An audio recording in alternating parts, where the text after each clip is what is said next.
நேயர்கள் அனைவரையும் உங்கள் தாயக காற்று வானொலி சேவையின் வழியாக மும்மத சங்கமம் என்ற நிகழ்வினூடாக இறைவனின் குரலை ஒலிக்கச் செய்வதில் நாங்கள் பெருமகிழ்ச்சி கொள்கிறோம். இன்று நாம் பார்க்கப் போவது மதங்களின் தீவிரவாதம்.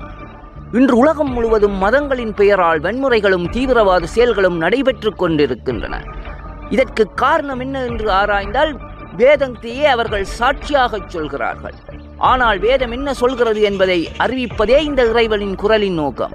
நீங்கள் எந்த மத வேதமாக இருந்தாலும் இறைவனின் இருபெரு தன்மைகளை பார்க்க முடியும். ஒன்று அறக்கருணை, அன்பு, பொறுமை, சமாதானத்தின் மூலம் ரட்சிக்கப்படுதல். இன்னொன்று மரக்கருணை, போர், யுத்தம், சத்தம், அதன் மூலம் ரட்சிப்பது. இந்த இருபெரும் தன்மைகளும் இறைவனின் தன்மைகள். இந்த இருபெரும் தன்மைகளை இறைவன் உங்களின் குணாதிசயத்தின் படியே வெளிப்படுத்துகிறார். நீங்கள் அன்பாக இருந்தால், எல்லாவற்றையும் அன்பாக சிநேகித்தால் அவன் அன்பாகவே இருக்கிறான். எல்லா மத வேதங்களிலும் சொல்லப்படும் உண்மை. திருமறை குரானை எடுத்துக்கிட்டால் அளவற்ற அருளாளன், நிகரற்ற அன்புடையவன் என்று சொல்வது. இறைவனை குறித்து சொல்லும்போது நிகரே இல்லாத அன்புடையவன் என்று திருமறை குரான் ஆரம்பத்திலேயே சொல்கிறது. அதே போலத்தான் இந்து மதம். அன்பே சிவம், அன்புதான் சிவம், வேறு வழியே இல்லை, அன்பே சிவம் என்று சொல்கிறது.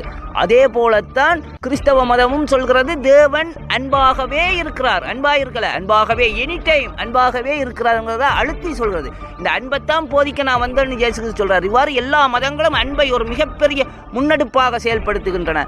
ஆனால் அதே போல இறைவனின் இன்னொரு முகமும் இருக்கிறது. அதைத்தான் திருமறை குரான் சொல்கிறது. இறைவன் மிகப்பெரிய கோபக்காரர். அவர் தண்டிப்பது போல் இந்த உலகத்தில் யாரும் தண்டிக்க முடியாதுன்னு சொல்லுது. அல்லாஹ் தண்டிப்பது போல் இந்த உலகத்தில் யாராலையும் தண்டிக்க முடியாது.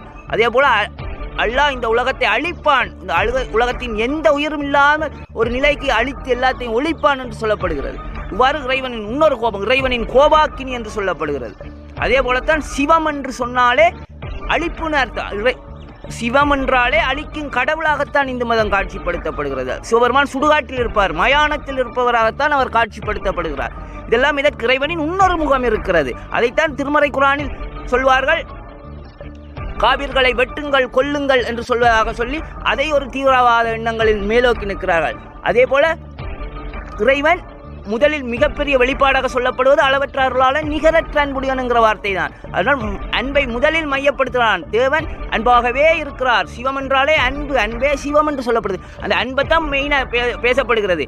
ஏன்னா நீ அன்பை எடுத்துக்கொண்டால் உனக்கு அன்பாகவே இறைவன் வெளிப்படுவார். நீ அதே போல உன்னுடைய எண்ணங்களில் தீவிரம், அதே போல கொடுமை, ஏமாற்று, இறைவனுக்கு எதிரான செயல்கள், அன்புக்கு விரோதமான அனைத்து செயல்களுக்கும் இறைவன் எதிராக கோபாக்கினியை வெளிப்படுத்துவார். தேவன் கோபாக்கினியை வெளிப்படுத்துவார் என்று சொல்லப்படும். உன்னுடைய தேவன் மிக பயங்கரமானவர் என்று திருமறை குரானும் சொல்கிறது, விவிலியம் சொல்கிறது. இவ்வாறு எல்லா மத வேதங்களும் இறைவனுக்கு இருபெரும் முகங்களை சொல்லுது. இது அன்பான ஒரு முகம், அதே போல அழிப்பின் ஒரு முகம்.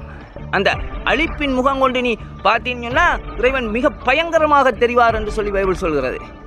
உன்னுடைய தேவன் பயங்கரமான காரியங்களை செய்வார் அப்படின்னு சொல்லி வேத வசனங்கள் எல்லாம் இருக்கு. இவ்வாறு இறைவனின் இருபெரும் தன்மைகள் அவை. அதே நேரம் திருமறை குரானில் வெட்டுங்கள், கொல்லுங்கள் என்று இருக்கிறது, அதை நாங்கள் செய்கிறோம். அதே மாதிரி எல்லா மத வேதங்களும் இறைவனின் அந்த கோபத்தின் வெளிப்பாடுகள் இருக்கத்தான் செய்யும்.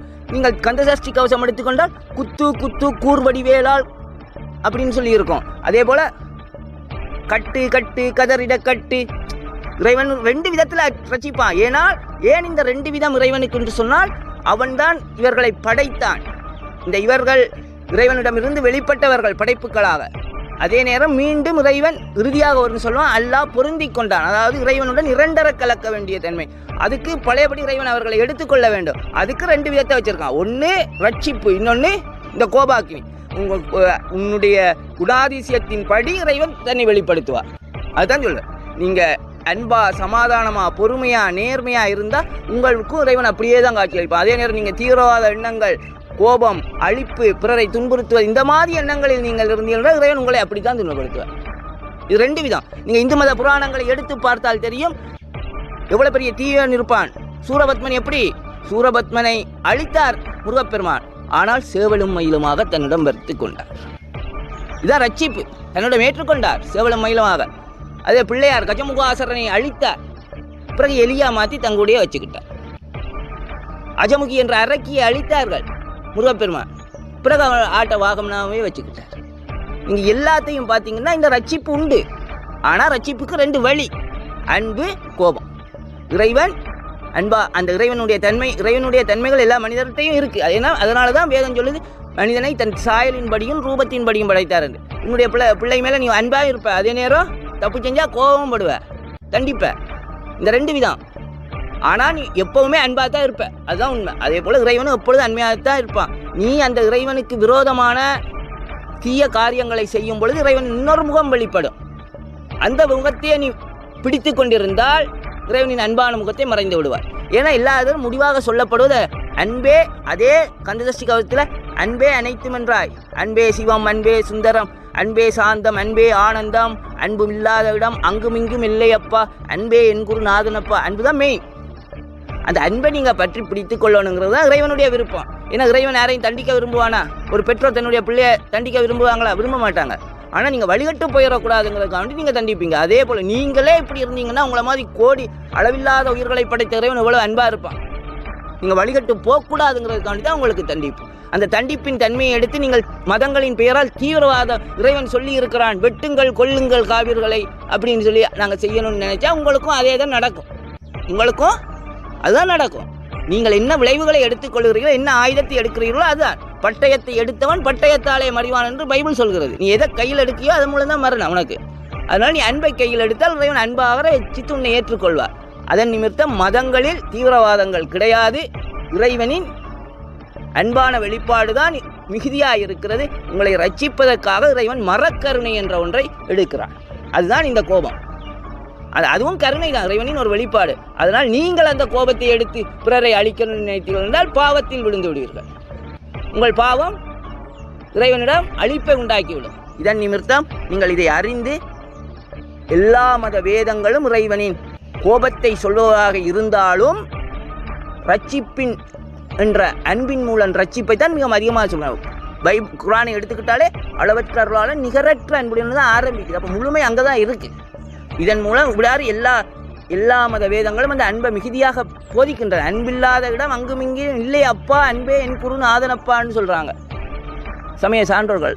என்ன இறைவன் அன்பாகவே இருக்கிறார். அதன் நிமித்தம் நாம் அனைவரும் தீவிரவாத எண்ணங்களையும் மதங்களின் பெயரால் வன்முறைகளையும் களைந்தெறிந்து விட்டு அன்பாக ஒற்றுமையாக இருக்க அந்த எல்லாம் வல்ல இறைவன் உங்கள் எல்லோரையும் ஆசீர்வதிக்கட்டும்.